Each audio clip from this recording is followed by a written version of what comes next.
So again, welcome to Beitenu, an opportunity for some interactive Torah discussion on Shabbat morning.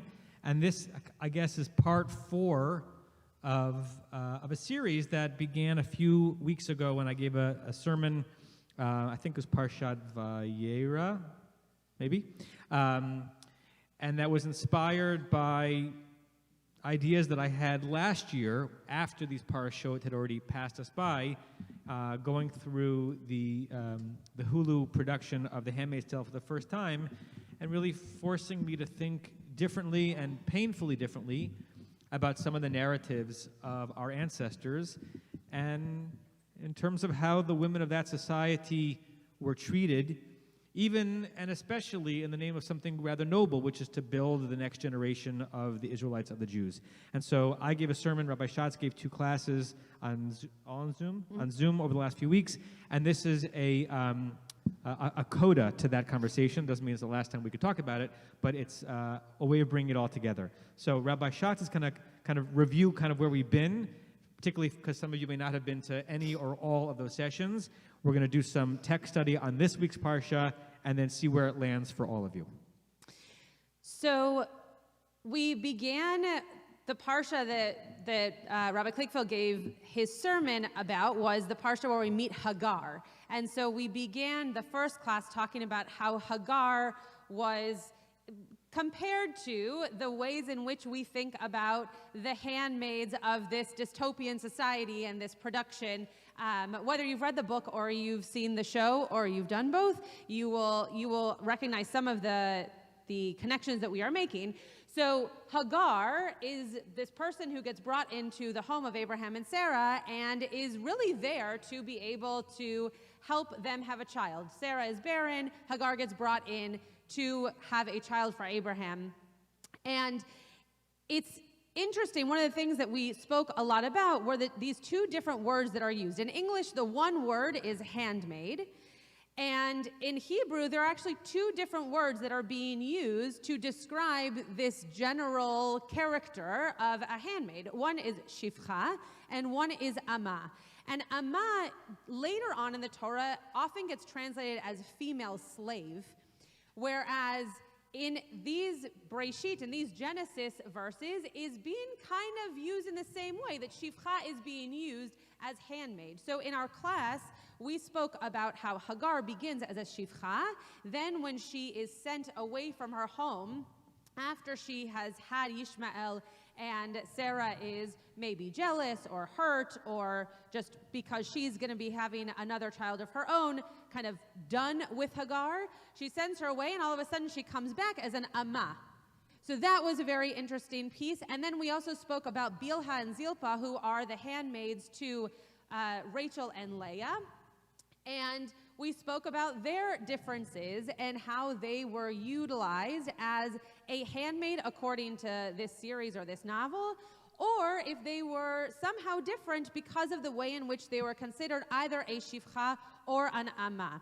So I'll just give you kind of the thesis to where we landed, and then I'll let Rabbi Kligfeld continue. This idea of shifcha seems to be a woman that comes into the home who is going to be used as a handmaid, as you would define handmaid without kind of the sexual implications of that. Someone who comes into the home and is able to help the woman of the household, and then hopefully be someone who can provide a child if that's necessary, whereas an amma is specifically brought in and seen in the category of a woman who has brought a life into the world for another family. So that seems to be the closest connection to the way in which the novel describes a handmaid and the way in which the series is talking about handmaids of this dystopian society. And when you read through the parashot as a good student of the Torah, what happens to Bilhah and Zilpah are just part of the natural story. Right? There was infertility in the family, and in the ancient world, as a matter of course, infertility of the espoused wife. So how are we going to produce the next generation? Find someone who's fertile. And when you rethink that through the prism of the novel or the movie or the TV show, it begins to take on a bit of a horrific overtone. And maybe we shouldn't say a bit, a lot of a horrific overtone. And the question for we 21st century Jews who love the Torah is, what are we supposed to do with that, right? As I mentioned in the sermon a few weeks ago, it doesn't really make sense to graph or to force any previous era's literature to stand up to our contemporary mores, because they could not have known how society was going to evolve. But it's also hard to figure out what our stance is with regarding sacred texts that have things in them that make us cringe as we imagine what the characters were actually experiencing. We chose this as the last Shabbat to this class basically because what was convenient on the Beth calendar without checking to see what the Parsha was. We have no Shivcha and no Amma in Parshat Vayishlach, but we have something else. And so what we're going to do is a little bit of a text study on another scene that also has to do with how vulnerable and used and perhaps abused the women of that era were, as a way of trying to get a larger sense of gender issues in the Bible and evoke from us more of our thinking about how we approach them today. So we're talking about Dinah. Dinah is the one daughter of Jacob. She gets her whole chapter.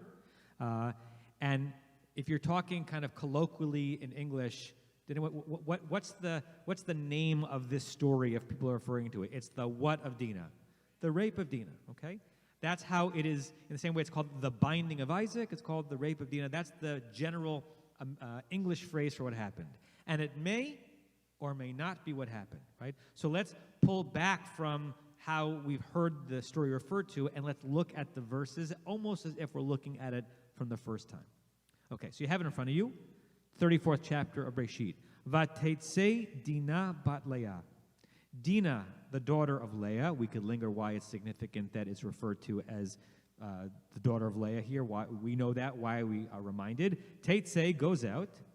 Which daughter is this? Asher Yalda Yaakov, that Leah had given birth to for Jacob. Lirot bibnot haaretz. She went to visit, to see amongst the daughters, the women of the land. We don't really know what that means. Whom was she visiting? Who are these bnot haaretz? Is this a benign going out? Rashi, whom I didn't bring here, actually says something very unflattering about Dinah, that she was a yatzanit. She was a going outer, as if that meant she was an unscrupulous woman, right? A woman should not be going out. She should be staying in, somewhat pre-blaming her for what's about to happen. But that's not the only read in it. It might just be that she went out. She left the town or the home to go see someone. Okay. Vayar ota Shechem. A man named Shechem saw her.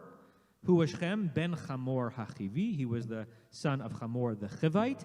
Nasi Haaretz, a prince of the land. It's unclear if Shechem, the son, is being referred to as prince of the land or his father, but they're a family of renown.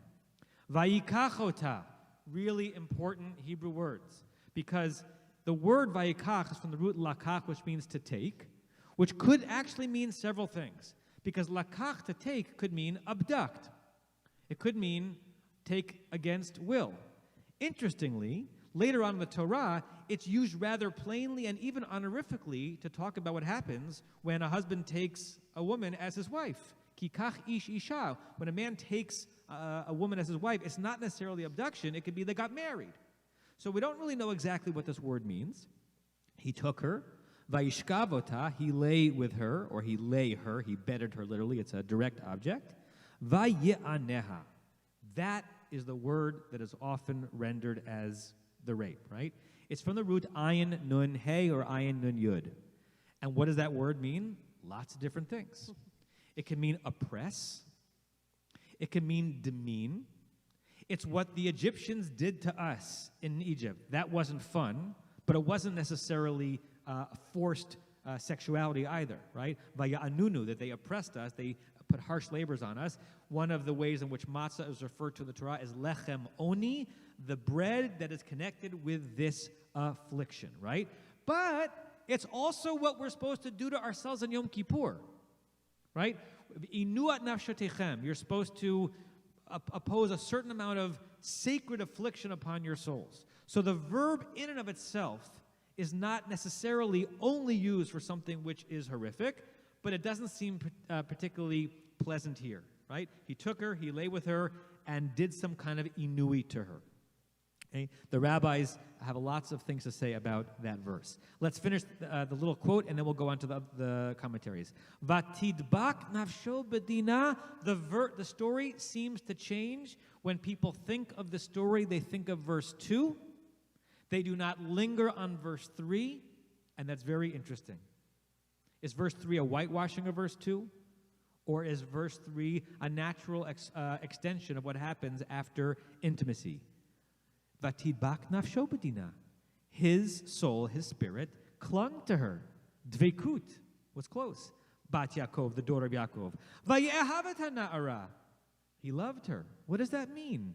Does it mean that he acted lovingly to her? He was infatuated with her? Is he feeling remorse for what he had done? Or is it he actually began to love this woman? And what voice, if anything, did Dinah have in this?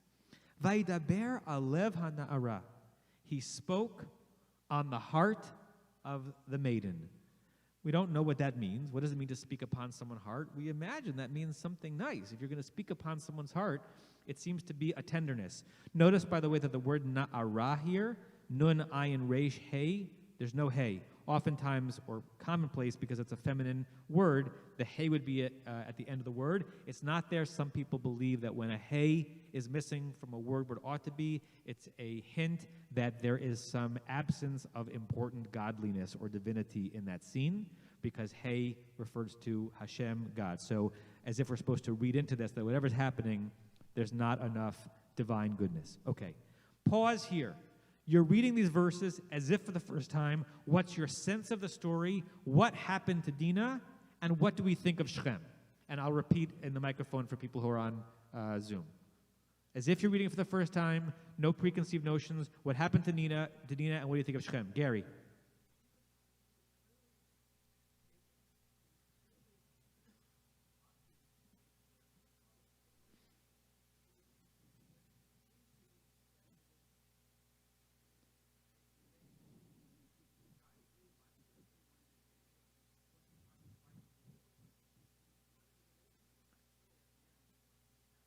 So what Gary's saying is she was clearly taken, seemingly against her will, abducted in some way, but there also does seem to be some relationship. We don't have a sense of her sense of the relationship, and almost as if had you reversed, I'm now reading into what you're saying, reverses verse 3 and 2, that his soul was drawn to her, and he loved her, and he spoke on her heart.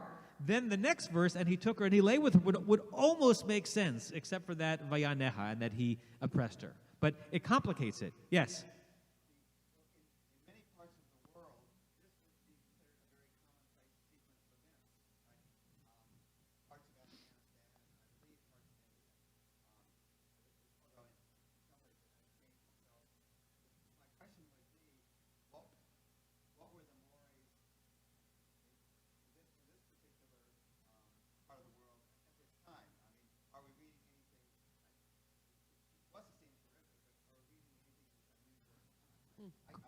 Good. So the question is what we're observing, which is hard for us to stomach, unusual, or simply how it happened? Right? In our culture, first you fall in love. There's a feeling, there's an emotion, there's a tenderness, and then there's a consummation in a relationship.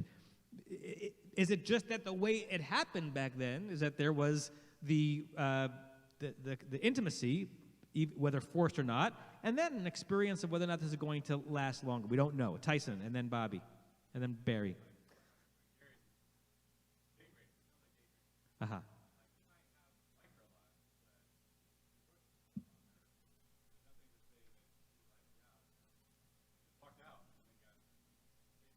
Right. So what Tyson is saying is whatever feelings he had in verse 3, what happened in verse 2, we would call it in our culture, right, date rape, meet someone, take by force. You might wake up the next morning and say, hey, I really like her. That does not exonerate your unforgivable behavior from the previous night. Barry, Bobby, Robert, Jim. I would call worse. I agree with Tyson, but I think everything, when we start saying why, Aha.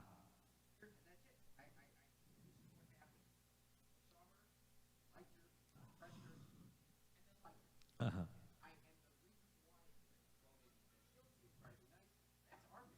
Great.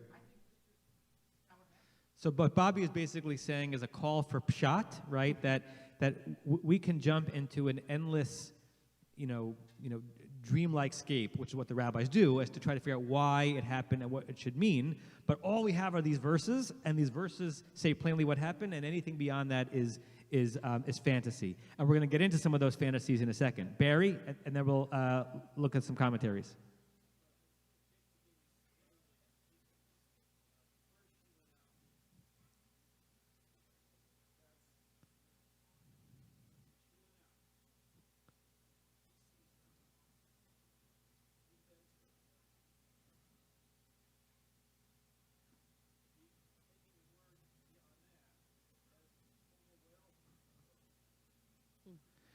Okay, so we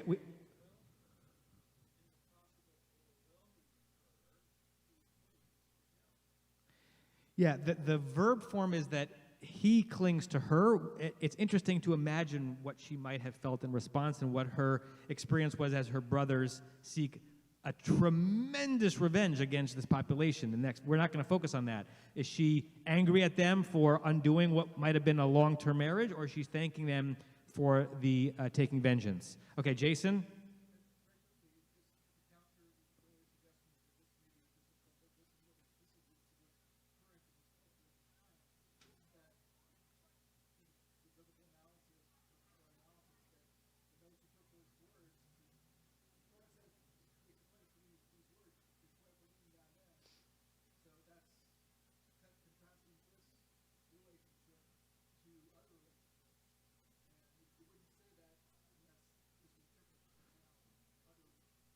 Great.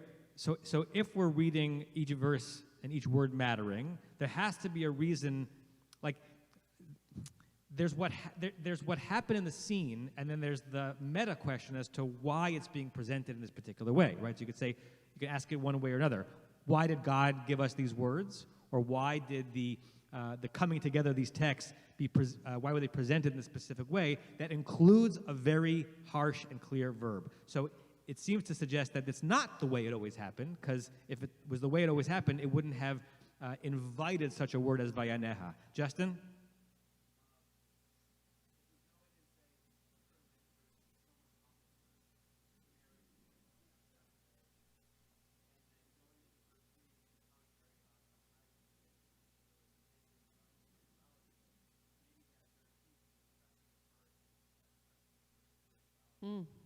Beautiful, right? So what Justin is saying is that if the hey at the end of Na'ara is representing a spiritual or divine absence, it's that what happened to her deprived her of the ability to be connected in this relationship in a way that was spiritually whole and fulfilling. She was deprived of that. Sue?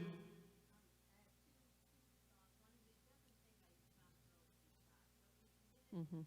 Right. Yep.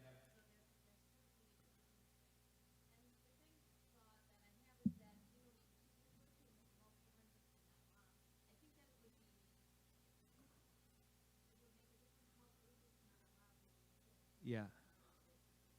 Mm-hmm. Good. Mm-hmm. So Sue is saying that even if the verb lakach sometimes means to take as a wife, it doesn't say wife here, and we want to know how old she was. I want to tell you all that you don't want to know the sources that try to get into the internal math of the Torah, that try to figure out how old she wasn't. That'll be for a different class. Hannah, and then.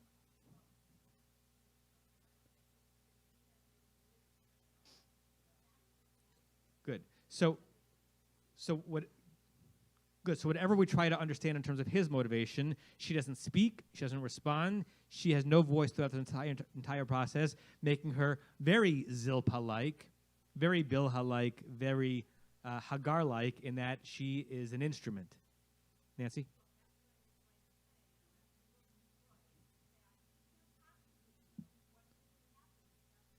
Right.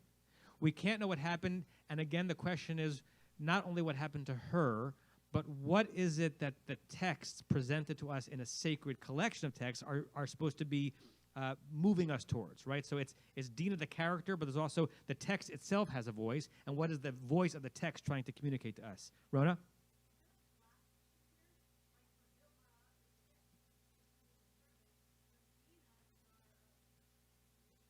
Aha.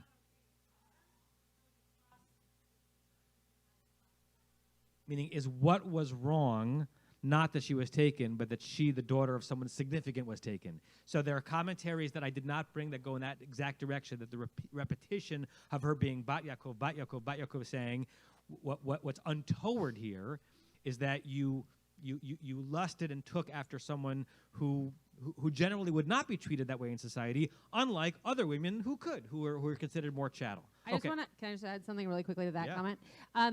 Just, Rona, to your comment really quickly, the Bilhah, Zilpah, and Hagar, none of them were, the word tikach is used to describe what happens to them in terms of when they are given over to the man of the household, or if we're trying to compare this to the Handmaid's Tale, the commander of the household.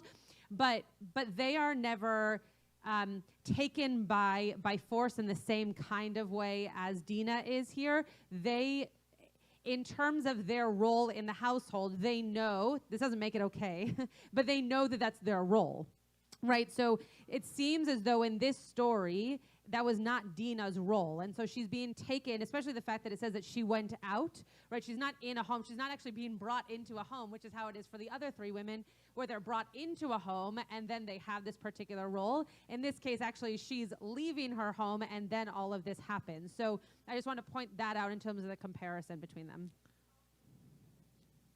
Yes, yeah. Let's go through some of the commentaries quickly so that we can get to our kind of meta-analysis in terms of what we're supposed to do with all this material. I wanted to bring to you some of what the rabbis say on the second verse and how they drive home how painful and inexcusable this was, and then what they say on the third verse, which seems to lean into some kind of softening of the situation. Okay, Ramban, Nachmanides, 13th century Spain, Vayishkavota Vayaneha. Why do we have this extra word? What is the significance of the oppression? Vayagida Katuv ki aita hanusa. This is coming to tell us that she was forced, or literally could mean raped. The root aleph nun samech can mean something against your will. It could also mean the very specific thing against your will, which is rape. Veloni Tritzate, don't read into this that she wanted this, right? This, in some ways, Nancy, is the Ramban evoking Dina's voice, and his voice was, I was not interested in this. Don't read this, reader, to suggest that she was agreeing to this relationship or this contact. L'nasi haaretz, she was not interested in the prince of the land. L'saper b'shivcha. The Torah tells this to praise her, that she actually, it's a weird thing to say, that we praise her by trying to imagine her resisting. It actually makes it more awful to imagine. But again, the Torah is trying to present her possibly as someone who was not willing to be forced into this relationship. Look at Hamek Davar, late 19th, early 20th century commentary written by the Netziv. Vayikachota. This is responding to something what you said, Sue, a little bit. Lest you think that the Vayikachota here means that he took her as a wife. He took her levetot, to his house, v'chadaro, to his room. It was very clear what kind of taking this was. This was not, let's go plan a chuppah. This was you with me now, whether or not you want to. Malbim, at 19th century Ukraine, breaks it down even one phrase before. Vayar ota, he saw her. Bal tomar shenichnasa imo, lest you think that she willingly went with him. Bedivrei agavim, that she kind of flirted with him. By the word, that root agav, ayin gimel bet, is, believe it or not, the source root of the word in modern Hebrew for what fruit? Agvania, tomato. A tomato was called a tomato because Ben Yehuda, this is a little interesting digression, in late 19th, early 20th century, decided that there was something, ripe and red about a tomato, and so he created the noun tomato out of the root that means wooing and flirting. That's going to be the clip for the YouTube. Yes. So lest you think that she flirted with him, Ki ra'a ota, he reads in, he saw her, bepam harishon. The first time he saw her, he went further. That's why the Torah includes the fact that he saw her as if it was a one-time thing. Vayikach ota, he took her, biyad chasaka, with a strong hand, with force. Ve'ein matzil miyado. There was no one to save her from his hand. It's a terrible image. Ki hayana siha aretz, because after all, he was a person of repute, and therefore, who was going to get in the way? Vahaya cheto mishulash. Very strong condemnation of Shechem here, and we moderns are happy with a strong condemnation of him. A three-part sin. Vayikach ota biyad chazaka, he took it with a strong hand. V'lo gezel gamor. It's robbery of something that she owned. She owned herself. She should have owned herself and her body. He robbed her. Vayishkavota, he bettered her. Uvazet himeota, and therefore he defiled her, achar shehu arel, because he wasn't even supposed to be with her because he's uncircumcised. Vayi'aneha ki lo nitratzeit, lest you think that she wanted to be with him. She was not willing. Vahaya ones, he forced her, etzla v'nechshav la inui. And to her, it was considered, whatever sweet things he may have said afterwards, in the moment, she considered it to be an inui. Okay. And there are many more like that. But look what happens when some of the same and some different commentators start trying to make sense of verse 3, because verse 3 is hard and interesting and complex compared to verse 2.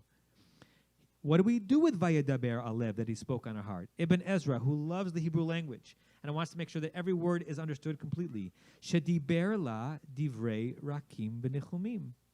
He said to her words of softness and comfort. Does this make it worse?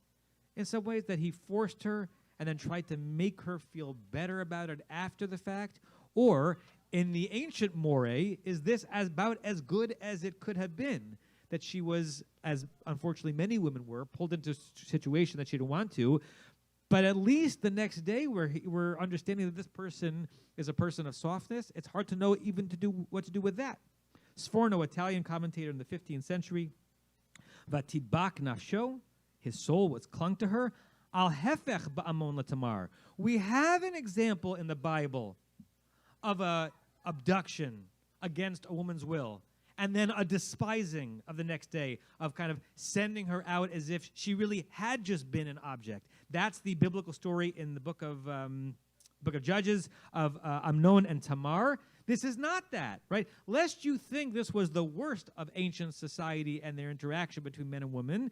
This started the way so many things did. By the next day, there was the budding of a love, right? There was maybe even, a Tevye and a Golda, right? That after time, no matter how it began, there was something that could have blossomed between them.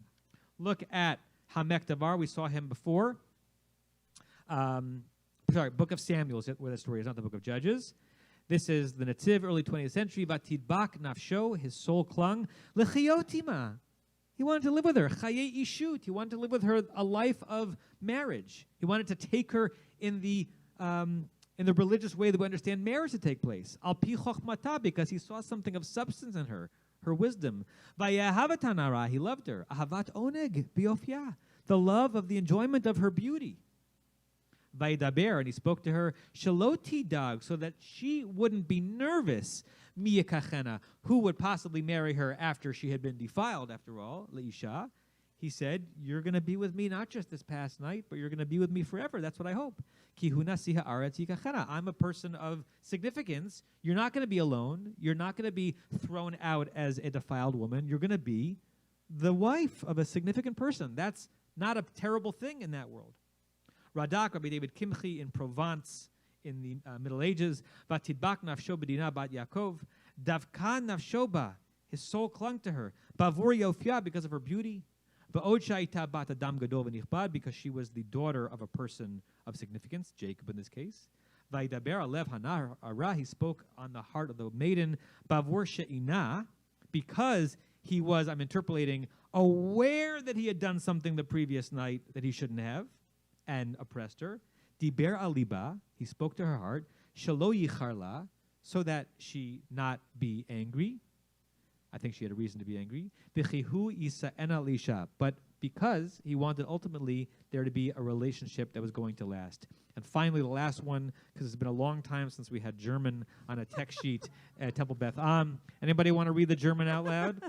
This is Rabbi Shimshon Raphael Hirsch, who is the founder of modern Orthodoxy in Germany in the 19th century. He wrote his commentary in German, which, by the way, another little tangent, very significant, because most rabbis throughout history have written their Torah commentaries in Hebrew. He wrote it in the lingua franca of that era, which put him, in some ways, in the vanguard of trying to speak the language that the people were speaking at the time, so that his congregants could understand, not just the Torah scholars. So, in the absence of a person speaking German, we'll read the English. This English comes to you by way of Google Translate. After he had originally, stimulated by his senses, violently abused Jacob's daughter in sensual lust, clear what he's saying there, the moral and natural charm of Jacob's daughter captivated him in such a way that he wanted a lasting relationship. What are we supposed to do with all of this, right? And what are we supposed to do not only in terms of how we think about Dinah, but how we think about the other women in the stories of Breshit? We cannot rescue them from their era. We cannot transport Bilhah into 2021. We cannot make Dinah live amongst us. Dinah lived amongst them, right? But the question is, how are we supposed to take text that is meant to be a source of spiritual inspiration? Is it honest or dishonest to soften what happened? If we soften it, then it's more easily existing for us as sacred writ. But maybe that's not what the text deserves. The text deserves for us to look at it exactly as it was. So I now throw this back out to you. Whether you were part of the 3 classes before or just coming to this material now, whether you've seen the show or you haven't, you're all modern people who hopefully have a fully evolved egalitarian sense of how men and women should interact with each other in moments of intimacy with full consent on both sides. But we also have these texts that are not going anywhere. We're going to meet Bilhah next year, and we're going to read Dinah next year as well. And how do we fit that into our 21st century religious sensibility? Where are some of you holding with this? From me, is your hand up? Yes, Rabbi Susan Lemley.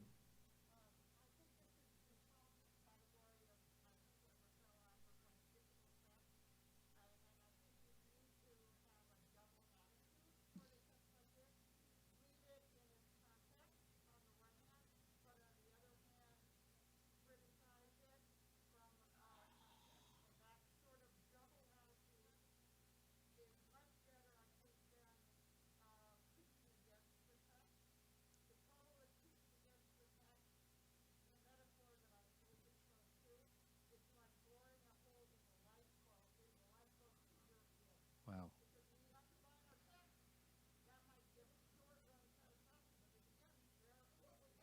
Yeah.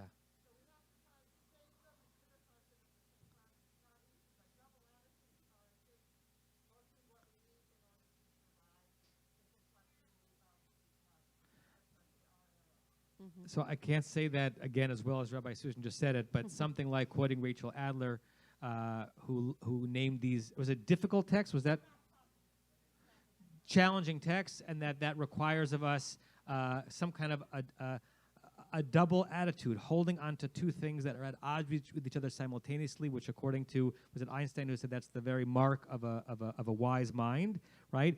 That we preserve them as they were, because otherwise we're boring a hole in the very spiritual ship that we are in.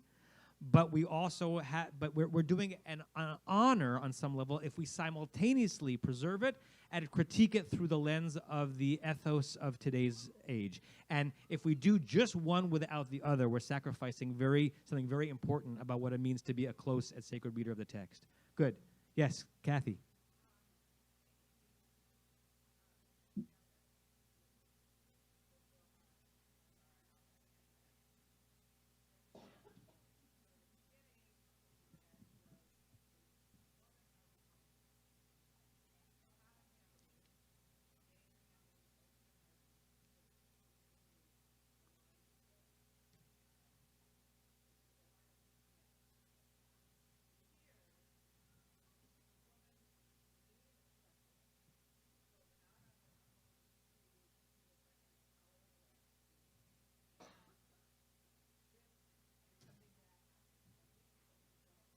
Uh-huh.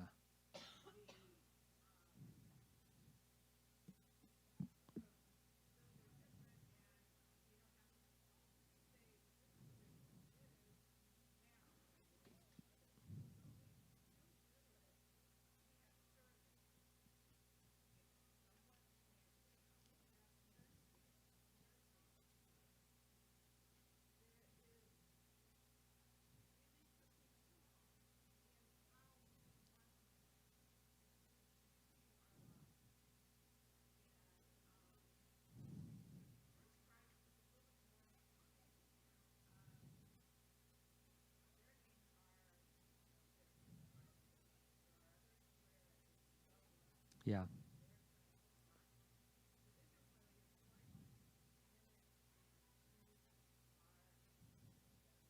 Yeah.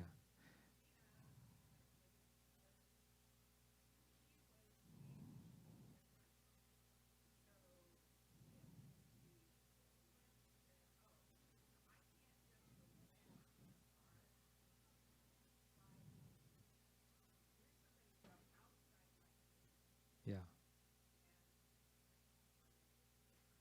So Kathy said a lot that I can't encapsulate. No, it's fine. No, it's wonderful. Just for the people listening on Zoom, that there are some very significant differences between the Bilhah Zilpah Hagar narrative, where someone is being taken kind of from within that area, but to propagate the family, whereas this seems to be somewhat a cautionary tale against the modest women of the generation for what happens when you go out and you leave your clan. And also perhaps a recognition that there was something enticing or exciting to Shechem, that he met someone not from his own population. Rabbi Mordechai Finley of Or HaTorah likes to say that when we come across challenging texts, it's easy and tempting to tisk it. It's a version of what Rachel Adler would say. But he said, if we're really honest, we have to remind ourselves that the basic human urges and conditions that these texts are referring to are still present today. We've just got different communal and societal responses to them, right? So surrogacy, right? We still live in an era where a married couple can face a future without a biological line, and our way of doing it, because of evolved ethics and science, is this way, and their way of doing it was that way, and it's very hard to us to read through those verses, but they're actually responding to the same human challenge, the same human lacuna, right? Even when it comes to I heard him, I won't do this justice, but a really interesting modern and traditional read of the Sota story, which is a very hard set of verses to read in Parshat Naso, with a woman who's suspected of adultery, and the ordeal she has to go through. And it's so easy for us to look at that with, evolved eyes and say, well, what a base society that was that would force a woman to go through that. What he asks us to consider is the notion of suspecting that the one that you are committed to, right, in either gender direction, is not being faithful to you, is still a tremendous human challenge and a tremendous emotional place to put yourself in. And we don't yet have the perfect ways to handle that in our society. Neither did they. That's the way they went about it, and that's what they understood was God's command. So some of the issues that we're dealing with in the biblical text, we're still dealing with today. Of course, we're dealing with them after thousands of years of moral and human evolution and development. Perhaps one more comment before we bring it together, Rona? Yeah.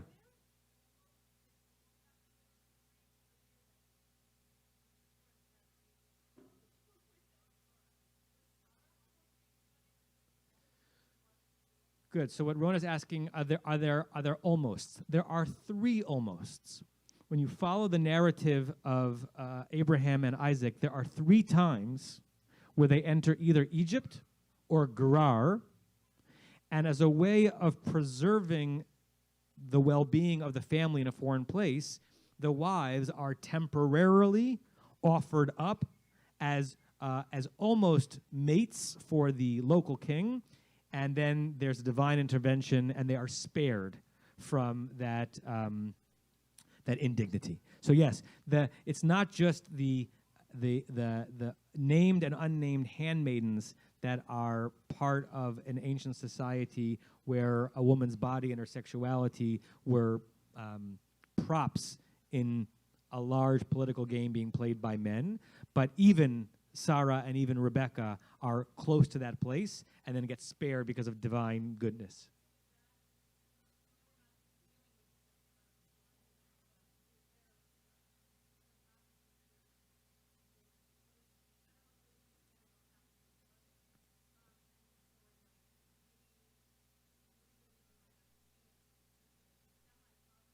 Uh-huh.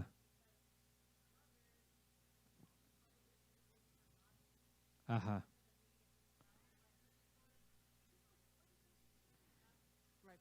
Well, which depends on what the this is. The Dinah is in between. Joseph has been sold, but he's not yet. We're not yet seeing the second half of the story.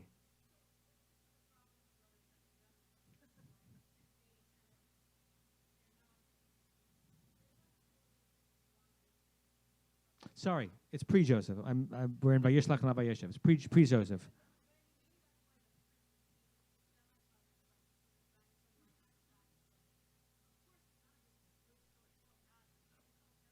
Right. Right.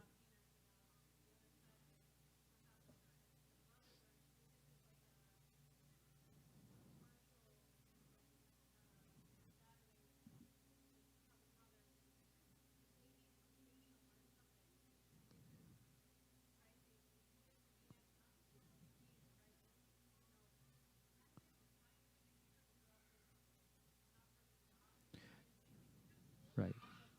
So what Rona's saying is that, given the fact that there were other moments in the Genesis narrative where God finds a way to intervene lest one of the women in our family gets mistreated, that what the brothers took it upon themselves to revenge. In fact, the Torah's internal memory of this story, and you're right, the story is primarily about the men and about the women. Who are the villains in the Torah's internal memory of this story?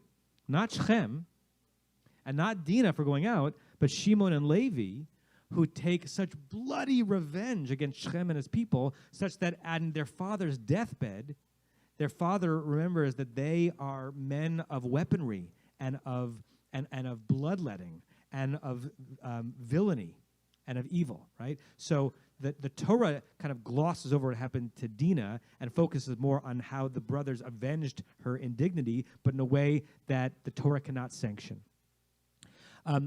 There's no way to wrap all of this up. What we wanted to do was to open up this wound a little bit so that we can continue to be honest readers of our sacred inherited text, and for us to read Dinah and read Bilhah and read Zilpah and read Hagar with a little more emotional kindness. And maybe the most important thing is, if we're going to read these ancient biblical texts with a critical eye, we can't rescue these women, but there are women that need rescuing today, right? There are sex slaves even today in our country, probably in our city, maybe even in our neighborhood, right? So even with our society having evolved to the place where it is, the urges and the systems that drove the Inui then are still plaguing us on levels that we don't want to think about. And perhaps the greatest harnessing of reading of ancient texts is to figure out in what way we are soldiers in the army of trying to cleanse our society from some of those very evils.